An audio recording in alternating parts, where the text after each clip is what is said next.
Ya, kita mulai. Pemirsa, hari ini berbeda dari biasa.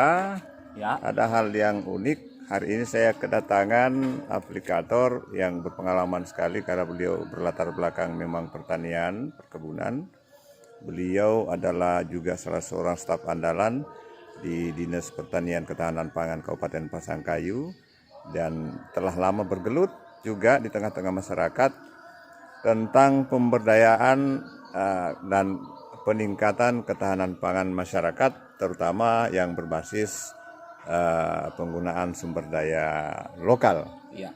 Hari ini ada Bapak Yonatan Tunliu yang akan memberikan penjelasan tentang Anda bagaimana cara bertanam dengan menggunakan media tanam vertikultur. Ya.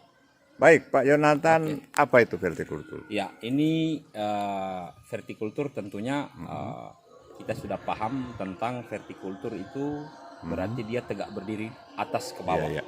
Vertikal ya, vertikal. asal kata vertikal. Oke, jadi kita tidak terlalu jauh membahas tentang itu. Kita lebih fokus pada pipa yang ada. Ini adalah metode atau media tanam yang berbasis vertikultur.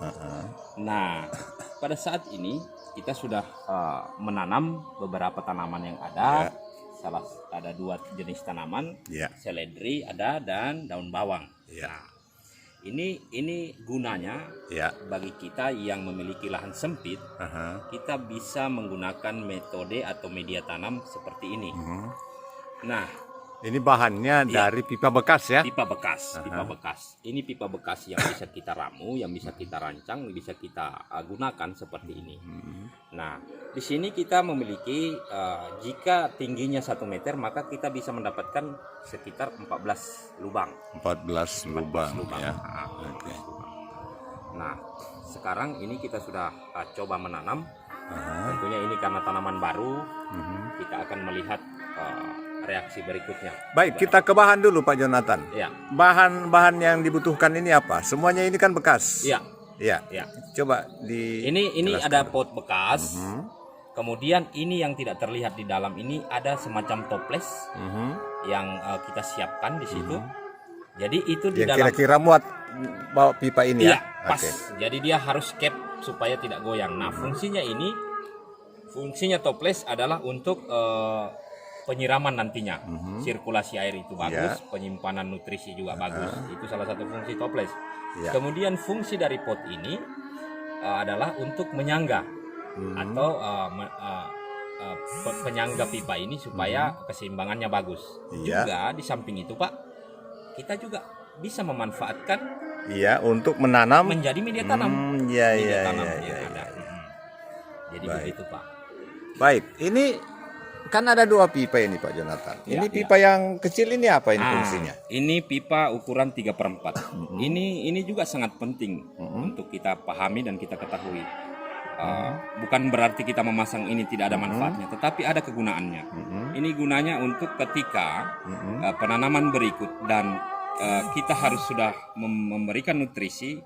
Dan ini nutrisi kita berikan agar tanaman itu bagus pertumbuhan. Kalau bisa di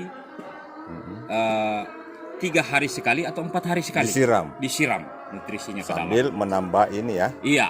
Nah, ini fungsinya pipa kecil. Berarti ini punya lubang-lubang kecil di kecil sepanjang pipanya sampai di bawah. Jadi ketika kita menyiram dia akan tersebar bagus di dalam. Ada jarak yang kalau jarak lubang di dalam pipa 3/4 ini kita mengambil di 3 sampai 4 cm lah. 3 sampai 4 cm dengan diameter sekian milimeter ya. Iya, sekian milimeter.